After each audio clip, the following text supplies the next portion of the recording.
Assalamualaikum warahmatullahi wabarakatuh. Perkenalkan, saya Indriani Agustianingsih, mahasiswa Ilmu Kesehatan Masyarakat Universitas Negeri Semarang. Pada kesempatan kali ini, saya akan menjelaskan mengenai penyakit zoonosis protozoa dan penyakit zoonosis arthropoda, atau yang juga kita dapat sebut dengan arthropoda zoonosis. Yang pertama ada penyakit zoonosis protozoa.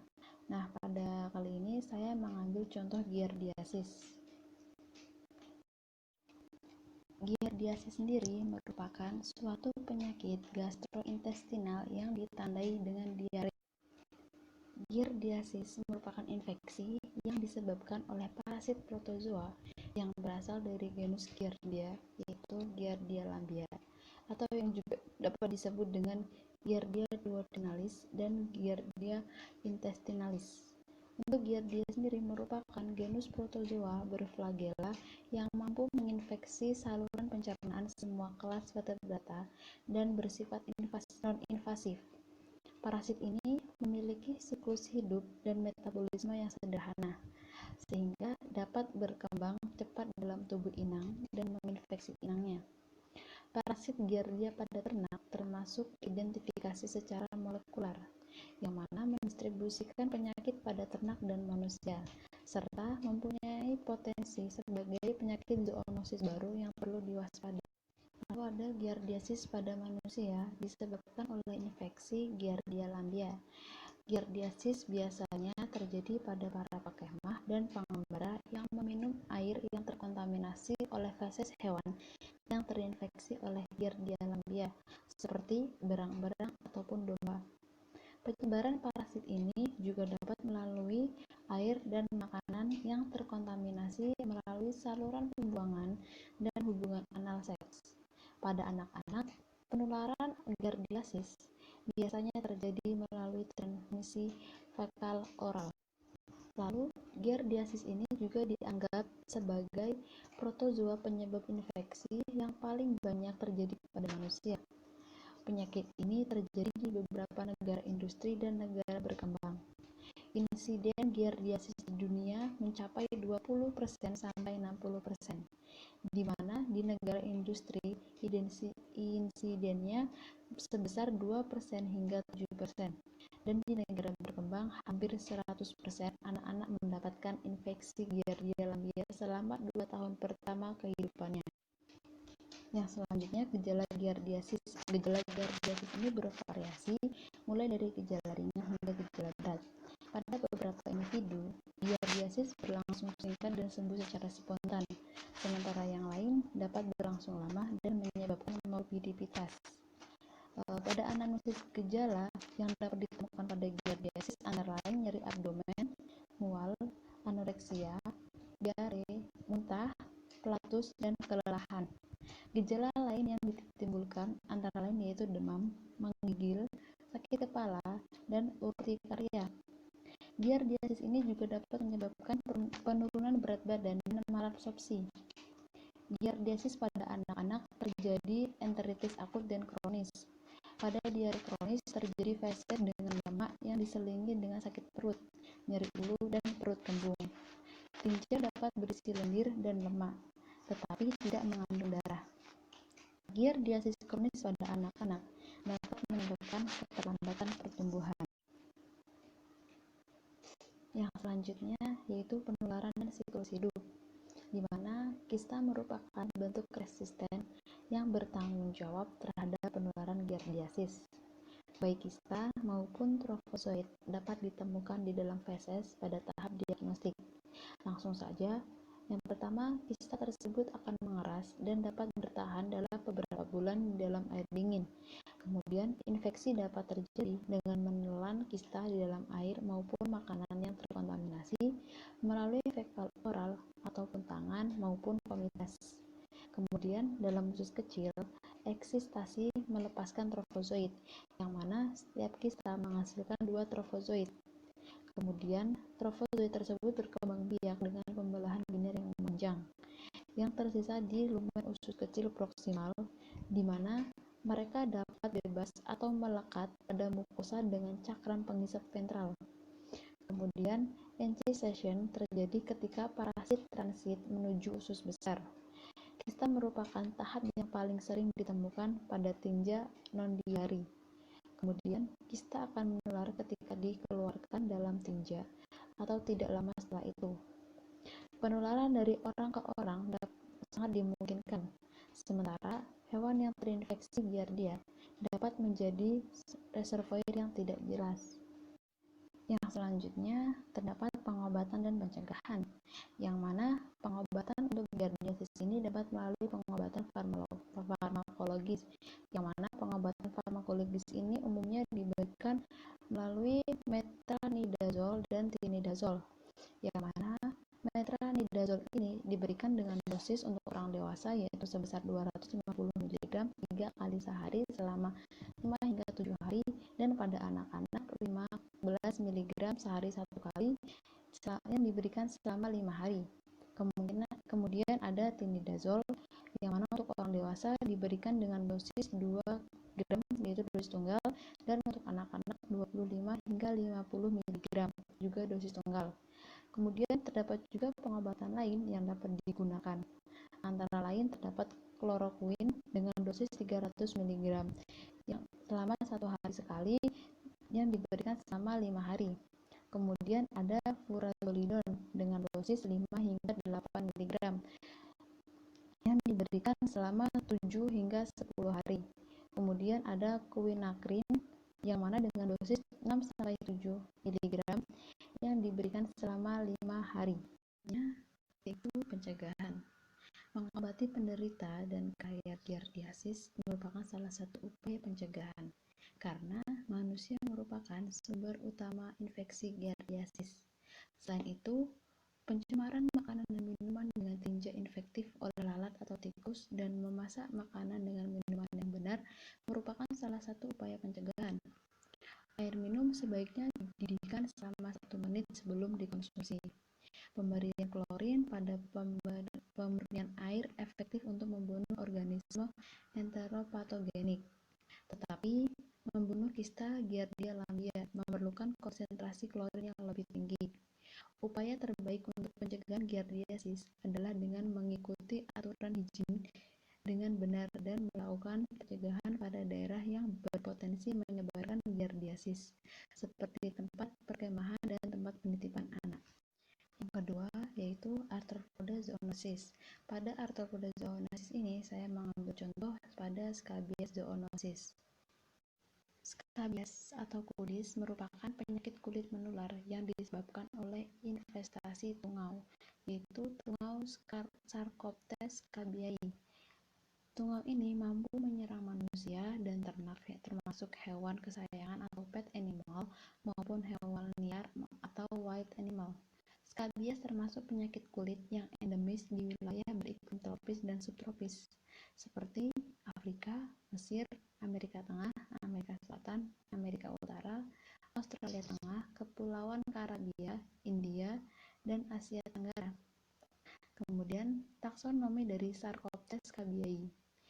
Kingdom Animalia, filumnya Arthropoda, kelas Arachnida, subkelas Acari atau Acarina, ordo Astigmata, subordo Sarcoptiformes, famili Sarcoptidae, genus Sarcoptes, spesies Scabiei.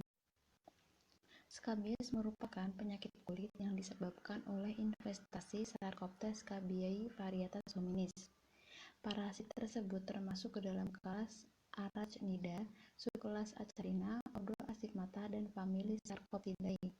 Selain varietas hominis, Sarcoptes scabiei memiliki varietas binatang, namun varietas ini hanya menimbulkan dermatitis sementara, tidak menular, dan tidak dapat melanjutkan siklus hidupnya di manusia. Scabies berbentuk lonjong dan gepeng, berwarna putih kotor, punggungnya cembung, bagian dadanya rata, dan tidak memiliki mata.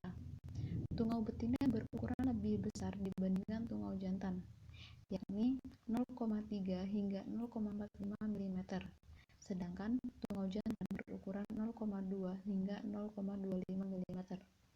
Sarcoptes scabiei memiliki 2 segmen tubuh, yaitu dan arterior yang disebut notothoraks dan bagian posterior yang disebut notogaster. Larva mempunyai 3 kaki, sedangkan nimfa memiliki 4 pasang kaki. Tungau dewasa mempunyai 4 pasang kaki, 2 pasang kaki bagian depan dan 2 pasang kaki bagian belakang. 2 pasang kaki belakang tungau betina disebut. Pada tungau jantan, hanya pasang ketiga saja yang berakhir dengan rambut, sedangkan keempatnya dengan ambulakral atau perekat. Alat reproduksi tungau betina berbentuk celah di bagian ventral, sedangkan pada tungau jantan berbentuk huruf Y yang terletak di antara pasangan kaki keempat. Selanjutnya, skabies juga disebut the itch, paman itch, 7-year itch, karena gatal hebat yang berlangsung menahun. Di Indonesia, skabies disebut penyakit kudis, kudik, atau buduk. Skabies terdapat di seluruh dunia dengan prevalensi yang bervariasi, tetapi umumnya terdapat di wilayah yang beriklim tropis dan subtropis di negara berkembang. Siapapun yang berkontak langsung dengan Sarcoptes scabiei dapat terinfeksi skabies. Meskipun demikian, skabies lebih banyak terdapat pada penduduk yang memiliki faktor risiko tinggi untuk terinfeksi skabies.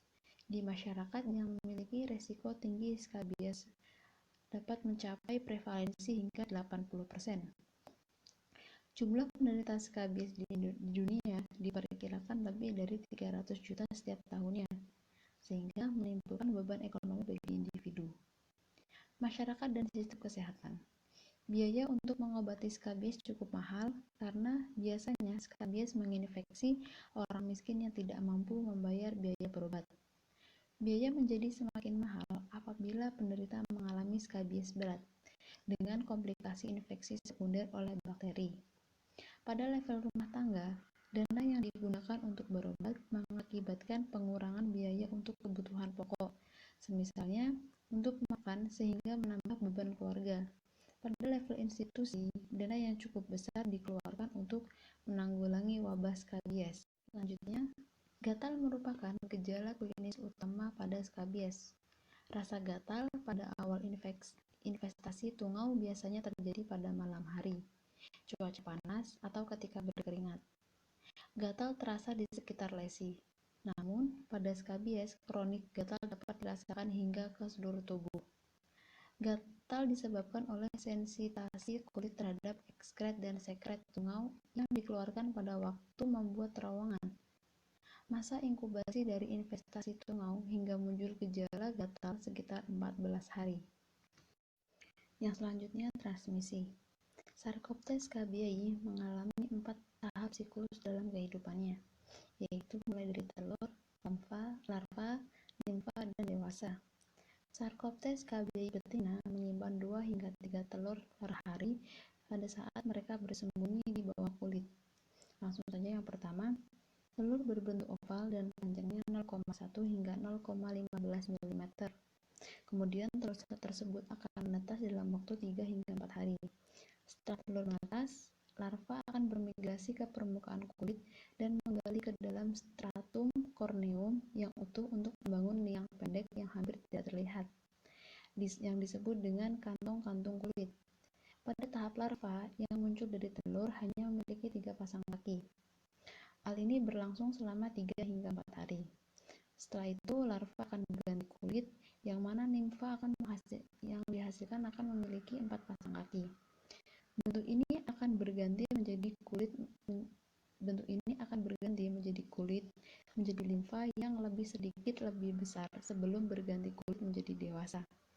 Larva dan nimfa mungkin lebih sering ditemukan berganti kulit di kantong atau folikel rambut yang terlihat mirip dengan Sarcoptes scabiei, akan tetapi ukurannya lebih kecil. Tungau dewasa tak berbentuk seperti kantung. Sarcoptes scabiei betina memiliki panjang 0,3 hingga 0,45 mm dan lebar 0,25 hingga 0,35 mm. Dan Sarcoptes scabiei jantan sedikit lebih dari setengah ukuran tersebut. Perkawinan akan terjadi setelah Sarcoptes scabiei jantan lebih aktif menembus kantung molting betina dewasa. Perkawinan hanya terjadi satu kali dan meninggalkan Sarcoptes cabiai betina yang subur selama sisa hidupnya. Sarcoptes cabiai betina yang telah diresapi akan meninggalkan kantung, kemudian berganti kulit dan berkeliaran di permukaan kulit hingga mereka menemukan tempat yang cocok untuk liang permanen. Saat berada di permukaan kulit, tungau berpegangan pada kulit menggunakan pulvili seperti pengisap yang melekat pada dua pasang kaki paling depan. Ketika tungau betina yang diresapi menemukan lokasi yang cocok, ia akan mulai membuat liang seperti yang khas, kemudian melakukan proses bertelur. Setelah liang betina yang diresapi masuk ke dalam kulit, dia akan tetap di sana dan terus memperpanjang liangnya dan bertelur selama sisa hidupnya. Hal ini berlangsung selama 1 hingga 2 bulan. Dalam kondisi yang menguntungkan, sekitar 10% dari telur tersebut akhirnya akan menjadi tungau dewasa. Tungau jantan jarang terlihat. Hal ini karena mereka membuat lubang yang dangkal sementara di kulit untuk memberi makan hingga mereka menemukan liang dan pasangan betina. Kemudian, untuk penularan utama terjadi melalui pemindahan tungau betina yang telah diresapi selama kontak orang ke orang maupun kulit ke kulit. Terkadang, penularan terjadi melalui vomites atau tempat tidur maupun pakaian. Tungau skabies pada manusia sering ditemukan pada jari-jari dan pergelangan tangan. Penularan skabies pada manusia sama seperti cara penularan skabies pada hewan, yaitu secara kontak langsung dengan penderita. Pakaian, handuk, spray, dan barang-barang lainnya yang pernah digunakan oleh penderita juga merupakan sumber penularan yang harus dihindari. Yang selanjutnya yaitu pengobatan dan pencegahan skabies. Untuk pengobatan skabies ini menggunakan prinsip pengobatan skabies yaitu dengan menggunakan skabisida topikal yang diikuti dengan perilaku hidup bersih dan sehat baik pada penderita maupun pada lingkungannya. Syarat skabisida ideal adalah efektif terhadap semua stadium tungau, tidak toksik atau menimbulkan iritasi, tidak berbau, serta tidak menimbulkan kerusakan atau mewarnai pakaian, dan mudah diperoleh. Syarat lainnya adalah harga skabisida cukup murah, karena penderita skabies umumnya dari golongan ekonomi lemah. Pengolesan obat topikal umumnya selama 8 hingga 12 jam. Namun, ada yang perlu digunakan sampai 5 hari berturut-turut, bergantung pada jenis skabisida. Pada bayi dan anak kecil, absorpsi obat lebih tinggi, sehingga pengolesan tidak dianjurkan saat kulit dalam keadaan hangat atau basah setelah mandi. Apabila terjadi infeksi sekunder oleh bakteri, perlu diberikan antibiotik topikal atau oral terlebih dahulu, sesuai dengan indikasi yang memperhatikan interaksi antar obat. Yang selanjutnya adalah pencegahan skabies. Pencegahan skabies dapat dilakukan dengan cara menghindari kontak langsung kulit ke kulit dengan orang yang terinfeksi atau dengan barang-barang seperti pakaian atau tempat tidur yang digunakan oleh orang yang terinfeksi. Perawatan skabies biasanya direkomendasikan bagi anggota rumah yang sama, terutama bagi mereka yang telah lama melakukan kontak kulit ke kulit. Semua anggota rumah dan orang-orang yang berpotensi terkena lainnya harus diperlakukan pada waktu yang sama dengan orang yang terinfeksi. Hal ini dilakukan untuk mencegah kemungkinan paparan ulang dan infeksi ulang. Tempat tidur dan pakaian yang dikenakan atau yang digunakan di sebelah kulit kapan saja selama 3 hari sebelum perawatan harus dicuci dengan mesin dan dikeringkan dengan menggunakan air panas atau dibersihkan secara kering. Barang-barang yang tidak dapat dicuci kering dapat dengan disinfeksi dengan menyimpan di dalam kantong plastik yang tertutup selama beberapa hari hingga 1 minggu. Tungau skabies umumnya tidak bertahan lebih dari 2 hingga 3 hari pada kulit manusia. Anak-anak dan orang dewasa dapat kembali beraktivitas setelah melakukan perawatan. Demikian penjelasan yang dapat saya sampaikan mengenai penyakit zoonosis protozoa dan penyakit zoonosis arthropoda. Apabila ada salah kata, saya mohon maaf yang sebesar-besarnya. Terima kasih.